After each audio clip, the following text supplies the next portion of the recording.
दोस्तों 10 नवंबर 2025 को दिल्ली के लाल किला इलाके में एक ज़ोरदार धमाका हुआ। ये धमाका एक I-20 कार में हुआ था।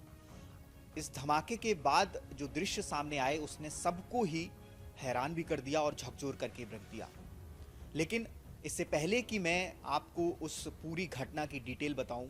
मैं आपको ये भी बताना चाहता हूं कि किस तरीके से दिल्ली के लाल किले में जो बम धमाका हुआ उसके तार कैसे दिल्ली के लाल किले से होते हुए हरियाणा के फरीदाबाद, उत्तर प्रदेश के सहारनपुर, जम्मू कश्मीर और जम्मू कश्मीर से होते हुए पाकिस्तान के बहावलपुर तक पहुंचते हैं। आपको बता दूं कि ये सारी जो कड़ियां हैं वो एक एक करके अब धीरे धीरे जो है वो सामने नज़र आ रही हैं। और एक और नया खतरा जो है वो भारत की सुरक्षा एजेंसियों ने एक और जो नया खतरा है उसको भी उजागर किया है। जी हाँ, वो खतरा है आतंकियों की महिला ब्रिगेड का। जी हाँ, अभी तक हमने देखा था कि भारत में जितने भी आतंकी हमले हो रहे थे या आतंकी जो हमले कर रहे थे उसमें जो है वो पुरुष आतंकवादी जो थे वो शामिल होते थे। लेकिन आतंकवादियों ने एक नई स्ट्रैटेजी के तहत ऐसा बताया जा रहा है कि आईएसआईएस में जिस तरीके से महिला विंग जो है आतंकवादियों की उसकी भर्ती की जाती है, अब उसी तरीके से पाकिस्तान बेस्ड आतंकी संगठन जैश ए मोहम्मद, जिसे भारत में बैन किया गया है, उसने भी अपनी एक नई महिला विंग खड़ी करने की जो है वो अब खड़ी करने की कोशिश कर रहा है और कुछ हद तक वो इसमें कामयाब भी हुआ है। और जिसका जीता जागता उदाहरण है लखनऊ की डॉक्टर शाहीन सईद। जी हाँ, आपको मैं बता दूं कि जमात उल मोमिनात नाम से एक महिला आतंकी संगठन को बनाया गया है और ये आतंकी संगठन जो है उसके तार जो हैं वो जैश ए मोहम्मद से सीधे तौर पर जुड़ते हैं। और जो जमात उल मोमिनात का जो हेड है, जो महिला सईदा, जिसका नाम है सईदा अजहर, वो मसूद अजहर यानी कि जैश ए मोहम्मद का जो चीफ है मसूद अजहर, उसकी बहन है। आपको बता दूं कि ये जो जमात उल मोमिनात है वो किस तरीके से शुरू किया गया, कब शुरू किया गया और किस तरीके से इसकी जो महिला ब्रिगेड है वो काम करती है और किस तरीके से जो डॉक्टर शाहीन सईद है उसने किस तरीके से इससे जुड़ करके भारत को दहलाने की, दिल्ली को दहलाने की और 3000 किलो अमोनियम नाइट्रेट, जिससे कि इतना बड़ा हमला किया जा सकता था भारत में कि बहुत कुछ जो है वो दांव पर लग सकता था। आपको मैं बता दूं कि किस तरीके से ये सारी कड़ियां धीरे धीरे अब जुड़ रही हैं। और एक मुख्य कड़ी जो है इसमें जुड़ी है वो ये है कि जो अजहर है, सादिया अजहर जो है, उसकी कड़ी जो उसके तार जो हैं वो कहीं ना कहीं कांधार हाईजैक से भी जुड़ते हैं। जी हाँ, कांधार हाईजैक एक बहुत बड़ा हाईजैक था जिसमें कि इंडियन एयरलाइंस की जो विमान था IC-814, जिसे हाईजैक किया गया था और कांधार ले जाया गया था, जिसके एवज में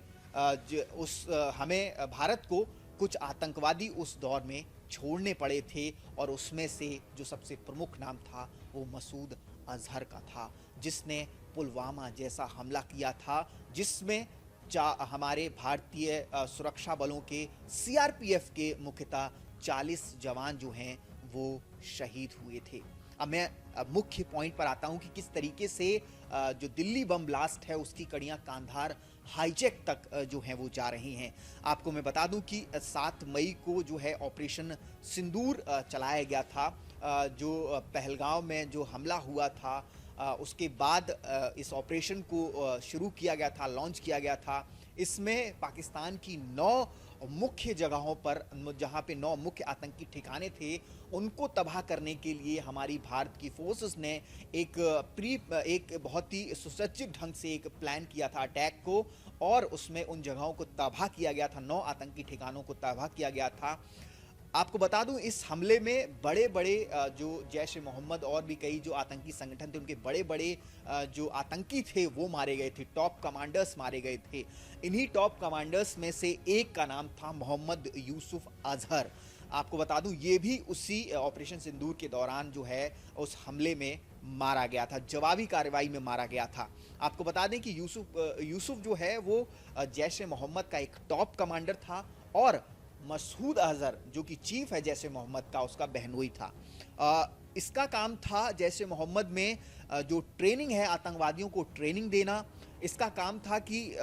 किस तरीके से हमलों को अंजाम देना है, उसकी स्ट्रैटेजी बनाना। कुल मिलाकर ये मास्टरमाइंड का रोल प्ले करता था आतंकी गतिविधियों में। इसकी इन्वॉल्वमेंट एजेंसियों ने कई सारे जम्मू कश्मीर में हुए आतंकी हमलों में भी पाई थी। आपको बता दें ये वही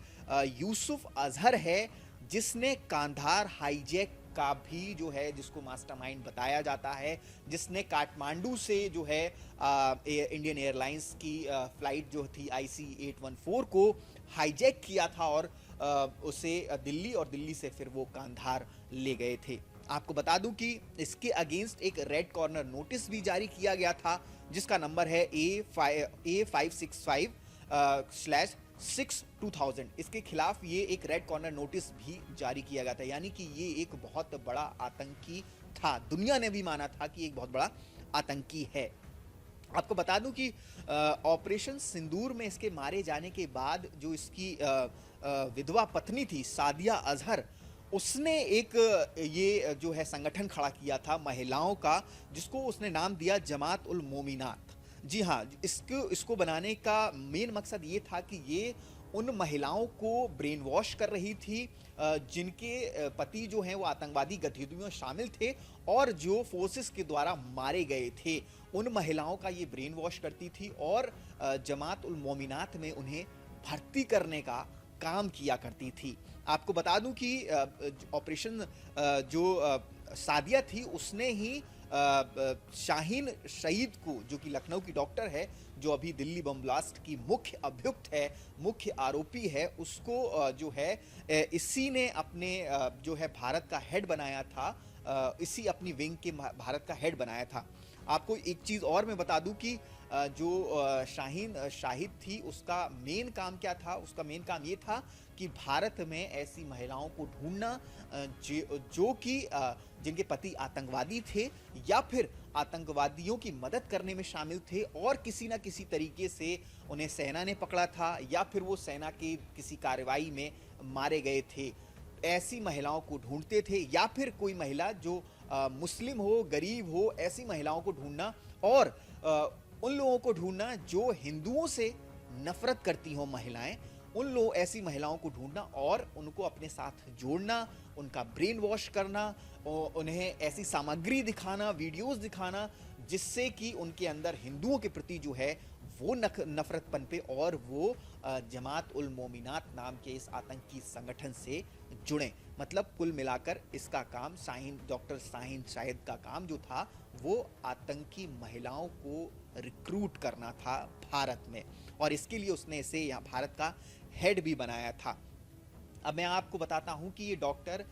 शाहीन शाहिद है कौन, किस तरीके से ये इस पूरे जो आतंकी जो अभी मॉड्यूल है, वाइट कॉलर टेरर मॉड्यूल जो है, किस तरीके से ये उसमें आई, कहाँ से इसका कनेक्शन हुआ, कैसे इसका कनेक्शन हुआ। तो मैं आपको सबसे पहले ये बता दूं कि ये शाहीन शाहिद जो है वो लाल बाग लखनऊ की रेसिडेंट है, वहाँ की रहने वाली है।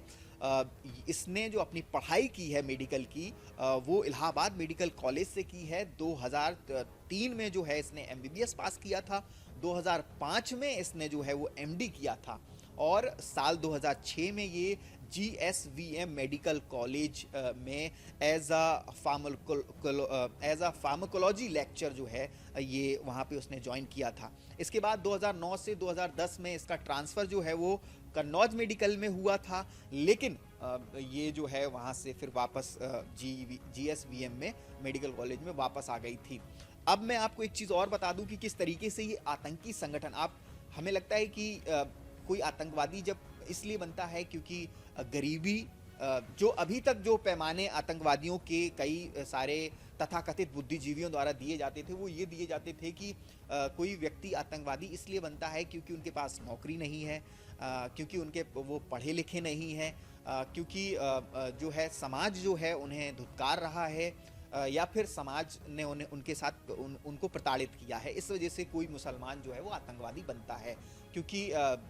उनका ब्रेन वॉश करना ऐसे लोगों का बहुत आसान होता है, ऐसे लोगों को बरगलाना बहुत आसान होता है, इसलिए ये लोग आतंकवादी बनते हैं। लेकिन यहाँ पर पॉइंट ये होता है कि डॉक्टर शाहीन शाहिद जैसी महिला, जो कि एक वेल एजुकेटेड महिला है, ऐसा नहीं है कि वो कोई गवार है या अनपढ़ है, वो पढ़ी लिखी वेल एजुकेटेड महिला है। उसने इलाहाबाद मेडिकल कॉलेज से एमबीबीएस किया है, उसने 2005 में एमडी भी किया है, फार्माकोलॉजी एक्सपर्ट है वो, यानी कि ड्रग्स की एक्सपर्ट है कि कौन सा ड्रग किस बॉडी पर कितना असर करेगा, इन सारी चीज़ों की वो जानकारी बहुत अच्छे से रखती थी। लेकिन फिर भी जो है वो आतंकी संगठन से जुड़ी। इसका सीधा सा ये मतलब है कि ये जो जहर है ये उसकी शिक्षा से कोई लेना देना नहीं है, जो उसकी विचारधारा थी उसका। और ये कितना खतरनाक हो सकता था आप सोचिए। जो हिंदू मरीज जो हैं वो इसके पास जब जाते होंगे तो पता नहीं ये उनके साथ किस तरीके का उसका ट्रीटमेंट करती होगी या क्या करती होगी, ये नहीं कहा जा सकता है अभी। खैर, हम और आगे चलते हैं। इसके बाद में आपको बता दूं कि 2013 में ये अचानक से इसने अपनी जॉब छोड़ी और ये गायब हो गई अचानक से। किसी को नहीं पता था कि ये कहाँ है, क्या कर रही है, कहाँ किसके साथ है, कुछ भी नहीं पता था। इसके बाद जो है इसको जो है जॉब से कई बार जो है मेडिकल कॉलेज के प्रशासन द्वारा इसको कई सारे नोटिस दिए गए, कई बार इसको भेजे गए नोटिस, लेकिन जब इसका कोई जवाब नहीं आया तब 2021 में इससे बर्खास्त कर दिया गया। इसकी नौकरी से जो ये कर रही थी उससे बर्खास्त कर दिया गया। आपको बता दूं इसी बीच 2013 से 2021 के बीच जब ये गायब थी तभी इसने 2015 में अपने पति से भी तलाक ले लिया था। कारण जो है अभी तक जो सामने निकल करके आया है वो ये बताया जा रहा है कि इसके पति को इसके अफेयर का पता चल गया था, जो कि आपको बता दूं कि डॉक्टर मुजम्मिल शकील के साथ था, जो डॉक्टर आतंकवादी फरीदाबाद से अमोनियम नाइट्रेट एक्सप्लोजिव्स के साथ गिरफ्तार हुआ था, जो कि पुलवामा का रहने वाला था। उसके साथ इसके जो अफेयर था उसका पता जो है इसके पति को चल गया था, जिसके बाद इन दोनों ने 2015 में ही तलाक ले लिया था। आपको बता दूं कि जो जब ये बर्खास्त हुई 2021 में तब इसने जो है मुजम्मिल के जो संपर्क में फिर से आई है, जहाँ पे जो अल फलाह यूनिवर्सिटी है जो हरियाणा के फरीदाबाद की, वहाँ पे इसने ज्वाइन किया।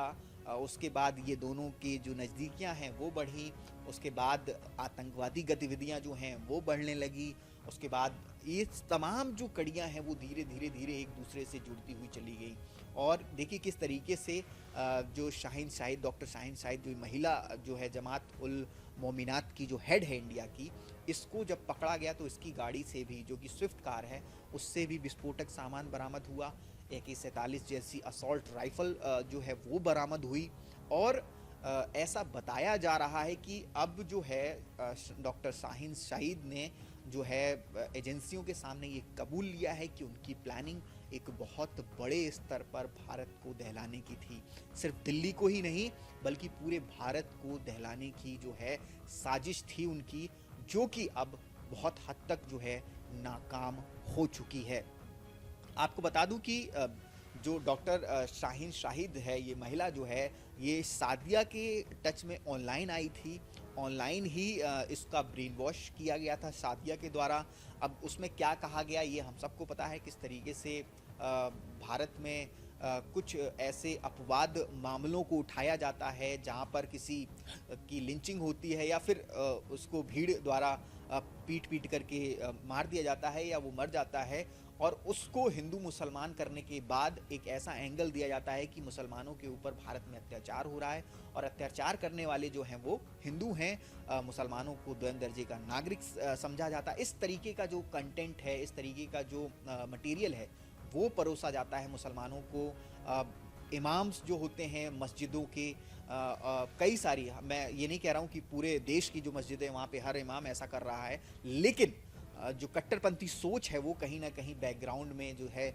इनका ब्रेन वॉश करने में बहुत मदरसे जो हैं वो बहुत सारे मदद करते हैं इन लोगों की ब्रेन वॉशिंग में, किस तरीके से हिंदुस्तान से नफरत करने में, हिंदुओं से नफरत करने में, किस तरीके से भारत की सेनाओं से नफरत करने में, तमाम तरीके की वीडियोस, फोटोज़ और कई सारे मटेरियल्स से इनका ब्रेन वॉश जो है वो किया जाता है। धीरे धीरे स्लो पॉइजनिंग जिसको बोलते हैं, पॉइजन सीडिंग जिसको बोलते हैं, धीरे धीरे जहर जो है वो कानों के थ्रू दिमाग तक पहुंचाया जाता है। और दिमाग पर जब ये नफ़रत चढ़ती है तो फिर आप जानते हैं कि उमर मोहम्मद जैसे जो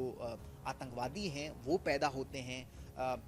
जो मुजम्मिल शकील है ऐसे आतंकवादी पैदा होते हैं, आदिल जो है वो उसके जैसे आतंकवादी जो है वो पैदा होते हैं। ये सभी आतंकवादी कोई मामूली लोग नहीं थे, ये अच्छे खासे वेल एजुकेटेड पढ़े लिखे आतंकवादी थे, और पढ़े लिखे में भी डॉक्टर्स थे, और डॉक्टर्स में भी किसी प्राइवेट कॉलेज से पढ़े हुए डॉक्टर नहीं बल्कि गवर्नमेंट कॉलेज के डॉक्टर्स थे। कुछ तो लेक्चरर भी थे जो कॉलेज में पढ़ाते थे गवर्नमेंट। आप सोचिए कि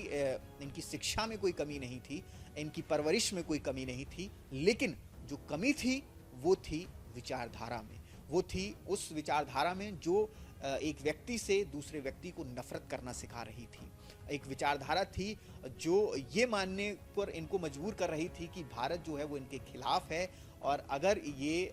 जो है भारत में इस तरह की घटनाएं नहीं करेंगे तो इनको जो है वो शबाब नहीं मिलेगा, इनको जन्नत नसीब नहीं होगी। और ये कई बार ये चीज़ कही जाती है आतंकवादियों को जब उनका ब्रेन वॉश किया जाता है कि जब वो काफिरों को मारेंगे तो उन्हें जन्नत नसीब होगी। इस तरीके की बातें जो हैं बहुत सारी मटेरियल जो है वो पेश किया जाता है, अलग अलग रेफरेंसेस से दिया जाता है। कुल मिलाकर सीधा सा ये है कि कहीं ना कहीं ये सारी जो बौखलाहट है, ये सारी जो नफ़रत है और ये जो आतंकवादी घटनाएं जो दिल्ली में हुई, और जो जितनी भी ये अमोनियम नाइट्रेट और एक्सप्लोजिव्स जो थे वो पकड़े गए दिल्ली के आसपास, फरीदाबाद में, और जो आतंकवादी गिरफ्तार हुए सहारनपुर से, उत्तर प्रदेश से, लखनऊ से और जम्मू कश्मीर से, वो तमाम जो ये आतंकवादी थे वो स्लीपर सेल्स थे। ये सभी उस वक्त एक्टिवेट किए गए जब जो है भारत ने जब ऑपरेशन सिंदूर किया, और उसके बाद जो एक सन्नाटा था पाकिस्तान और आतंकवादी संगठनों की तरफ से, वो कोई ये नहीं था कि वो चुपचाप बैठे थे, वो कहीं ना कहीं इसी तरीके की हमले का जो है वो इंतज़ाम कर रहे थे। स्लीपर सेल्स को एक्टिव कर दिया गया था। और एक खबर ये भी है कि जो है अभी भी एक बहुत बड़ी अपडेट जो है वो आई है, वो ये है कि दिल्ली में डॉक्टर उमर मोहम्मद जो उस ब्लास्ट में I-20 में बैठा था, जो मारा गया ऐसा बताया जा रहा है, उसके साथ एक कार और थी। एक कार नहीं थी, मतलब दो कारें जो थी वो फरीदाबाद से विस्फोटक के साथ एंटर हुई थी, ऐसी रिपोर्ट्स हैं। अमर उजाला के एक रिपोर्ट में ऐसा बताया गया है कि दो कारें थी, एक I-20 थी और एक रेड कलर की इको स्पोर्ट्स कार भी साथ में ही फरीदाबाद से एंटर हुई थी। साथ में ही वो रेड फोर्ट जो लाल किला है वहाँ पे जो सुनहरी मस्जिद है उसकी पार्किंग में भी साथ में ही एंटर हुई थी, और उसी समय पे वो कारें, जो दोनों कारें हैं, वहाँ से उस पार्किंग से एग्जिट भी हुई थी, जिसमें से कि I-20 जो है वो रेड फोर्ट की रेड लाइट पर गेट नंबर 1 मेट्रो स्टेशन पर जो है वो ब्लास्ट हुई थी, और जो दूसरी रेड इको स्पोर्ट कार है वो TL रजिस्टर्ड थी, और जो ब्लास्ट हुई थी I-20 वो हरियाणा 26 HR-26 रजिस्टर्ड कार थी। तो अब परेशानी ये है कि जो सुरक्षा एजेंसियां हैं उनके माथे पर चिंता इस बात की है कि किस तरीके से इस कार को अब ट्रैक किया जाए, क्योंकि ये अभी भी कहीं ना कहीं दिल्ली में किसी न किसी कोने में पार्क्ड है, या फिर कहीं ना कहीं और भी धमाके की साजिश को जो है वो प्लान आउट किया जा रहा है दिल्ली में किसी और इलाके में। इसी वजह से दिल्ली की सुरक्षा जो है वो बढ़ा दी गई। सुरक्षा में चूक कहाँ हुई उस पर भी थोड़ी बात करना बहुत ज़रूरी है। सुरक्षा में चूक इस बात पर भी हुई है कि जब फरीदाबाद में कार्रवाई हुई, जब फरीदाबाद में छापे मारे जा रहे थे, जब इतना बड़ा एक्सप्लोजिव मटेरियल केमिकल जो बरामद किया जा रहा था, जब दिल्ली हाई अलर्ट पे था, तो जो हाई अलर्ट का मतलब होता है कि सुरक्षा जांच होना, दिल्ली के बॉर्डर्स को पूरी तरीके से सुरक्षित करना, कोई भी गाड़ी आ रही है पर्टिकुलर गाड़ियों को चेक करना, हर गाड़ी को चेक करना, किस तरीके से कौन सी गाड़ी कहाँ से आ रही है, क्यों आ रही है, और उसके अंदर क्या है, ये एक नॉर्मल प्रोटोकॉल होता है, एक नॉर्मल प्रोसीजर होता है। लेकिन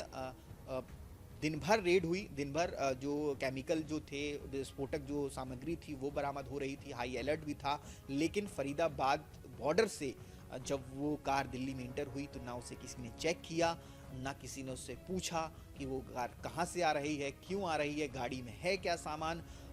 यही नहीं, बल्कि वो फरीदाबाद से एंटर होती है, आश्रम के थ्रू होते हुए आईटीओ जो है दिल्ली का एक बहुत मुख्य जगह है, वहाँ से होती हुई वो रेड फोर्ट पहुंचती है, जो कि हाईली सेंसिटिव जोन कहा जाता है, जिसे दिल्ली का दिल कहा जाता है। लाल किला जो है वो दिल्ली की राजधानी की जो शान है उसे कहा जाता है, क्योंकि हमें पता है कि लाल किले की प्राचीर से ही प्रधानमंत्री, राष्ट्रपति और तमाम जो नेता हैं वो अपना अभिभाषण देते हैं, अपना भाषण देते हैं 26 जनवरी, 15 अगस्त, और वहीं से देश और दुनिया को संदेश दिया जाता है हर चीज़ के खिलाफ। और वहीं पे जो ये बॉम्ब जो कार थी उसमें ब्लास्ट होता है, तो कहीं ना कहीं ये कहा जा सकता है कि कागजों पर पे तो हाई अलर्ट कर दिया गया था, लेकिन कहीं ना कहीं ज़मीनी स्तर पर चूक जो है वो स्तर पर हुई है। दिल्ली पुलिस की कह लीजिए, या फिर सुरक्षा एजेंसियां जो थी उन्होंने तो हाई अलर्ट किया ही था, लेकिन सुरक्षा एजेंसियां सिर्फ आपको संदेश दे सकती हैं, वो खुद सुरक्षा तैनात नहीं कर सकती। ये दिल्ली पुलिस की जो थी उनका काम था, होम मिनिस्ट्री का ये काम था कि सुरक्षा को चाक चौबंद तुरंत किया जाना चाहिए था, मतलब विद इन 1 घंटे के अंदर किया जाना चाहिए था, क्योंकि फरीदाबाद बहुत दूर नहीं है, दिल्ली से 20 से 30 किलोमीटर सटा हुआ है, और थोड़ा सा और 30-40 किलोमीटर अगर हम जाएंगे तो वो उन तमाम जो है वीवीआईपी इलाकों तक जाता है, तमाम उस राजनीतिक गलियारे तक जाता है जहाँ पर हमारे देश के तमाम सुप्रीम कोर्ट हो, चाहे वो हमारी पार्लियामेंट हो, चाहे वो राष्ट्रपति भवन हो, चाहे वो इंडिया गेट हो, उन तमाम जगहों तक जाता है, जो कि हार्डली 50 से 60 किलोमीटर के दायरे में ये सब फरीदाबाद के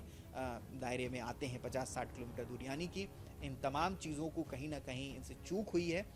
और जिसका परिणाम हम ये नहीं कहेंगे कि दिल्ली में जो रेड फोर्ट पे ब्लास्ट हुआ वो बहुत ही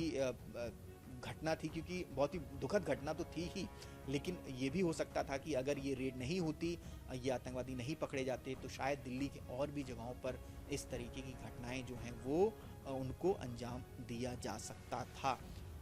दोनों ही तरीक़ों से हम इसे देखते हैं। एक तरफ हम ये भी देखते हैं कि लाल किले में जो धमाका हुआ, वहाँ अब तक जो रिपोर्ट्स हैं उसमें 12 लोग जो हैं वो मारे जा चुके हैं, जिनकी शिनाख्त हो गई है, और करीब 24 से ज़्यादा लोग जो हैं वो पूरी तरीके से घायल हैं, जिनका उपचार चल रहा है। तस्वीरें हम सब ने देखी हैं, विभत्स जिसको कहा जाता है उस तरीके की वो तस्वीरें थी, जो जिस तरीके से वो हमला हुआ उसके बाद से सभी लोग सदमे में भी हैं। और एक सवाल जो है लगातार वो खड़ा हो रहा है कि जो आतंकवादी हैं वो और किस तरीके से जो है भारत को दहलाने की कोशिश कर सकते हैं, क्योंकि हमारी सुरक्षा एजेंसियां जो हैं वो हर रोज़ क्रैकडाउन कर रही हैं इन आतंकवादियों पर। एक फिल्म है, उसका एक डायलॉग है कि जो सुरक्षा जो एजेंसियां होती हैं, जो हमारी सुरक्षा बल होते हैं, उनको हर रोज़ कामयाब होना पड़ता है, लेकिन आतंकवादी जो है उसे सिर्फ एक बार कामयाब होना होता है, और वो सब कुछ जो है वो ख़त्म कर देता है।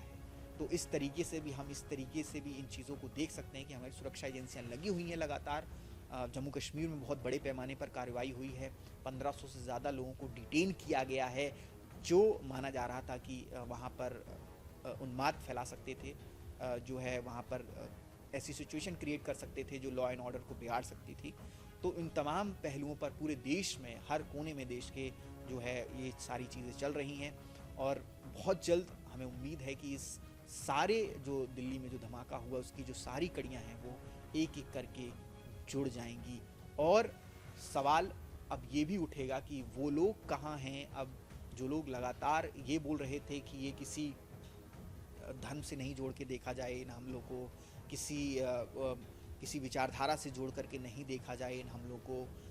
और इन तमाम तरीक़ों की जो बकवास करते थे जो लोग, वो लोग कहाँ हैं आज? वो लोग क्यों नहीं सामने आ रहे और कह रहे कि ये तमाम लोग जो हैं जिनकी आप पहचान आराम से कर सकते हैं कि किस तरीके की विचारधारा से ये जुड़े हुए थे, किस तरीके की ये लोग थे, और किस तरीके से ये भारत के ही रहने वाले थे, यहीं का खा रहे थे, यहीं के गवर्नमेंट मेडिकल कॉलेजेस में हमारे और आपके टैक्स के पैसे से पढ़ रहे थे, हमारी और आपके पैसे से दी हुई सब्सिडी से ये जो है वो मेडिकल की प्रैक्टिस कर रहे थे, और हमारे ही देश के खिलाफ, अपने ही देश के खिलाफ जो है वो षड्यंत्र रच रहे थे। इससे ये साफ जाहिर होता है कि एक विचारधारा, एक नफरती विचारधारा, जो कि मजहब जिसको बोलते हैं, वो मजहब की जो विचारधारा है वो कहीं ना कहीं इन लोगों के दिमाग में उस गहराई तक घुसा दी गई थी कि वो उसे अपने देश से, अपने लोगों से भी ऊपर मानते थे। तो कहीं ना कहीं ये नफरत की जो बीज है वो इन लोगों के अंदर डाला गया। जिस तरीके से ये सारी घटनाएं अब जो हो रही हैं और ये खुलासे जो हो रहे हैं, उससे तो यही साफ साफ नज़र आ रहा है कि कमी किसी इंसान में नहीं है, कमी उस विचारधारा में ही है, कहीं ना कहीं उस नफरत की विचारधारा में। मैं बहुत खुले और साफ शब्दों में कहूँगा इस बात को, क्योंकि अब ये बात बार बार बोला जाना, डिफेंड करना किसी को कि मज़हब नहीं होता किसी आतंकवाद का, किसी आतंकवाद का ये नहीं होता, लेकिन फिर ये क्यों होता है कि सारे आतंकवादी एक ही मज़हब के निकलते हैं? ऐसा क्यों होता है? ये भी एक बहुत बड़ा सवाल है जिसे पूछा जाना चाहिए। जब कोई मुस्लिम समुदाय से आतंकवादी घटना होती है तो उसे कहा जाता है कि आतंकवादी का मजहब मत देखिए, धर्म मत देखिए, चलिए नहीं देखते हैं। लेकिन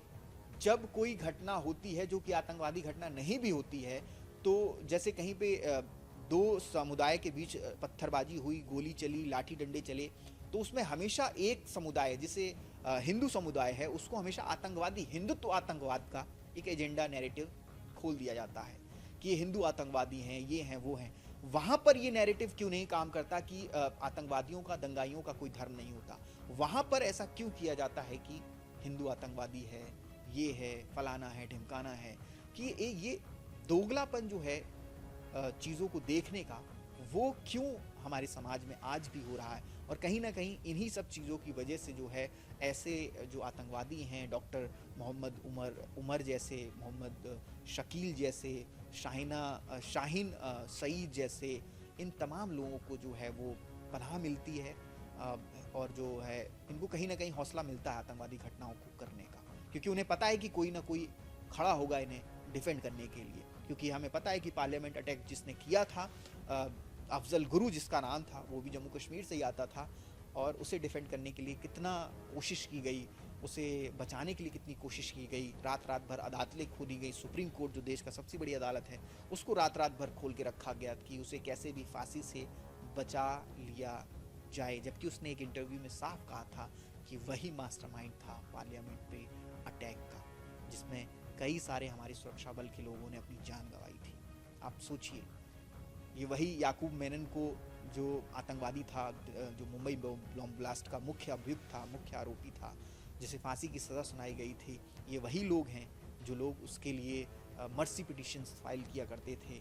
जो लोग रात में 12-12 बजे सुप्रीम कोर्ट खुलवा दिया करते थे कि कैसे भी उसकी फांसी को जो है रुकवा दिया जाए। ये आतंकवादी बहुत अच्छे से जानते हैं कि हमें भी कोई ना कोई ऐसा मिल जाएगा जो उन्हें बचाने के लिए, उन्हें डिफेंड करने के लिए ज़रूर आएगा, और इसीलिए उनका हौसला बढ़ता है और वो इस तरीके की आतंकवादी गतिविधियों में शामिल होते हैं। और जब पकड़े जाते हैं तो एक ही इनके पास डायलॉग होता है, एक ही विक्टिम कार्ड होता है, वो ये होता है कि हम मुसलमान हैं और जो सरकार है देश में वो हिंदुत्ववादी सरकार है और मुसलमानों पर अत्याचार हो रहा है, इसीलिए ये हमें आतंकवादी घोषित कर रहे हैं। ये मेरे विचार हैं, हो सकता है आप इससे इत्तेफाक ना रखते हो सकता है कि आपके दूसरे विचार हों, लेकिन आप सोचिएगा, जो मैंने बात बताई है उस पर विचार करिएगा और कमेंट सेक्शन में ज़रूर बताइएगा जो भी आपके विचार हों।